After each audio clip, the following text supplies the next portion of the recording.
ನಾಗರಿಕ ವ್ಯವಸ್ಥೆಯ ವಿರುದ್ಧವಾಗಿ ಇರುವಂಥ ಯಾವುದೇ ಚಟುವಟಿಕೆ ಆಗಲಿ ಅದನ್ನು ಬೆಂಬಲಿಸುವಂಥದ್ದು ನಾವು ಯಾರೂ ಮುಂದಕ್ಕೆ ಹೋಗಲ್ಲ.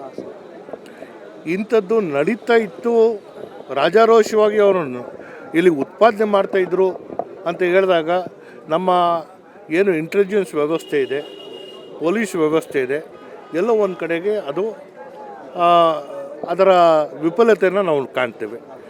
ಈಗಾಗಲೇ ನಾನು ರಾಜ್ಯ ಸರ್ಕಾರಕ್ಕೆ ಅನೇಕ ಸಂದರ್ಭಗಳಲ್ಲಿ ನಿರಂತರವಾಗಿ, ಯಾಕಂದರೆ ಕಳೆದ 23 ವರ್ಷದಿಂದ ನಾನು ನನ್ನ ಕ್ಷೇತ್ರವನ್ನು ಪ್ರತಿಷ್ಠಿಸ್ತಾ ಇದ್ದೀನಿ. ಇಲ್ಲಿ ಜನಸಂಖ್ಯೆಗೆ ಅನುಗುಣವಾಗಿ ಪೊಲೀಸ್ ಠಾಣೆಗಳಾಗಬೇಕು, ಪೊಲೀಸ್ ವ್ಯವಸ್ಥೆನ ಪ್ರತಿಯೊಂದು ಪೊಲೀಸ್ ಸ್ಟೇಷನ್ ವ್ಯಾಪ್ತಿಯನ್ನು ನಾವು ಏನೋ ಪುನರ್ ರಚನೆ ಆಗಬೇಕು, ಜನರಿಗೆ ಹೆಚ್ಚಿನ ರೀತಿಯಲ್ಲಿ ಅನುಕೂಲಗಳನ್ನ ಆಗಬೇಕು, ಪೊಲೀಸ್ ಸಮವಸ್ತ್ರದಲ್ಲಿ ಅವರು ಎದ್ದು ಕಾಣುವಂಥದ್ದಾಗಬೇಕು. ಕಾರಣ ಇವತ್ತೇನಾಗಿದೆ ಅಂತ ಹೇಳಿದಾಗ ಎಲ್ಲೋ ಒಂದು ಕಡೆಗೆ ನನ್ನ ಭಾಗಕ್ಕೆ ಕಾನೂನು ಸುವ್ಯವಸ್ಥೆ ಆಗಿರ್ಬೋದು ಅಥವಾ ಸಂಚಾರಿ ವ್ಯವಸ್ಥೆ ಆಗಿರ್ಬೋದು ಅದು ಕಡೆಗಣಿಸುವಂಥ ರೀತಿಯಲ್ಲಿ ನಡೀತಾ ಇದೆ. ಹೊರವರ್ತಲ ರಸ್ತೆ ಬಂದ ಮೇಲೆ ಅತ್ಯಂತ ಸುಲಭವಾಗಿ ಒಳ ಪ್ರವೇಶ ಮತ್ತು ಹೊರ ಹೋಗುವಂಥದ್ದಕ್ಕೆ ದಾರಿಯಾಗಿದೆ. ಇದನ್ನು ಕಡಿವಾಣ ಹಾಕುವಂಥದ್ದು ಮತ್ತು ನಿಗಾ ವಹಿಸ್ಕೋಬೇಕಾಗಿರುವಂಥದ್ದು ಒಂದು ದೊಡ್ಡ ಜವಾಬ್ದಾರಿ ನಮ್ಮ ಮೇಲೆ ಇದೆ. ಸೊ ಈಗಾಗಲೇ ನಾನು ಪೊಲೀಸ್ ಆಯುಕ್ತರಿಗೂ ಮಾತಾಡಿದ್ದೇನೆ, ಸರ್ಕಾರಕ್ಕೆ ಗಮನನೂ ತರಿಸಿದ್ದೇನೆ.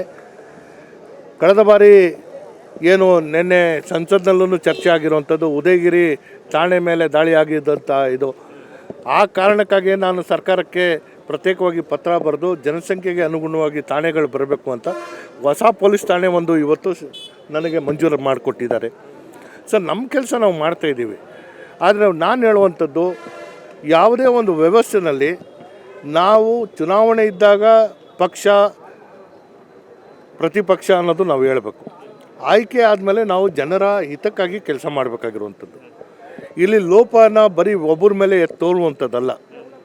ಅದು ಸಂಸದರಾಗಿರ್ಬೋದು ಅಥವಾ ಬೇರೆ ಇನ್ಯಾರೇ ಆಗಿರ್ಬೋದು, ಅವ್ರಿಗೆ ಚರ್ಚೆ ಮಾಡುವಂಥದ್ದಕ್ಕೆ ಎಲ್ಲ ರೀತಿಯ ಅನುಕೂಲಗಳಿವೆ.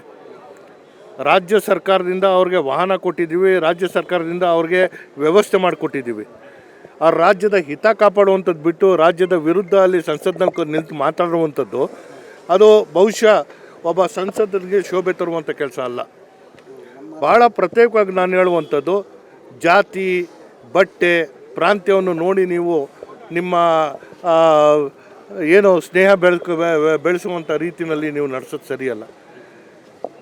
ಜನಸಂಖ್ಯೆ ಮತ್ತು ಆ ಜಾತಿಯ ಪ್ರಬಲ ಜಾಸ್ತಿ ಇದೆ ಅಂದ್ಬಿಟ್ಟು ಅಲ್ಲಿ ನಡೀತಿರೋವಂಥದ್ದು ಎಲ್ಲ ಅಕ್ರಮ ಅಂತ ಹೇಳುವಂತಹ ಧೈರ್ಯ ಮಾಡ್ತಿರಲ್ಲ, ಇದು ಎಲ್ಲೋ ಒಂದು ಕಡೆಗೆ ತಪ್ಪು. ಜನರ ನಾಗರಿಕ ವ್ಯವಸ್ಥೆಯಲ್ಲಿ ತಪ್ಪೇ, ನಾನು ಅದನ್ನು ಸಮರ್ಥನೆ ಮಾಡ್ಕೊಳ್ಳಲ್ಲ. ಇದನ್ನು ಸರಿಪಡಿಸ್ಬೇಕಾಗಿರುವಂಥದ್ದು ನಾವೆಲ್ಲರೂ ಕೈ ಜೋಡಿಸ್ತೀವಿ. ತನಿಖೆ ಯಾವ ಹಂತದಲ್ಲಿದೆ ನನಗೆ ಗೊತ್ತಿಲ್ಲ. ತನಿಖೆ ಮಾಡಬೇಕಾಗಿರುವಂಥದ್ದು ನಾನು ಪೊಲೀಸವ್ರಿಗೆ ಹೇಳಿದ್ದೇನೆ, ಇದು ಇವತ್ತು ಏನು ನಡೀತಾ ಇದೆ ಇದರ ಜಾಲಗಳು ಇನ್ನು ಎಲ್ಲೆಲ್ಲಿದೆ. ನಮ್ಮಲ್ಲಿ ಟೀ ಅಂಗಡಿಗಳಿರ್ಬೋದು, ಸಣ್ಣ ಸಣ್ಣ ಜಾಗಗಳಿರ್ಬೋದು, ಇವತ್ತು ಜೂಜಾಡುವಂಥ ಅಡ್ಡಗಳಿರ್ಬೋದು. ಇದು ಏನಾಗ್ತಾಯಿದೆ ಅಂತ ಹೇಳಿದ್ರೆ ಯಾವುದೋ ಒಂದು ರೀತಿಯಲ್ಲಿ ರಾಜಾರೋಷವಾಗಿ ನಡೆಸುವಂತಹ ಒಂದು ಕೆಲಸಕ್ಕೆ ನಾವೆಲ್ಲರೂ ಮುಂದಾಗ್ತಾ ಇರೋವಂತ ನೋಡ್ತಾ ಇದ್ದೀವಿ.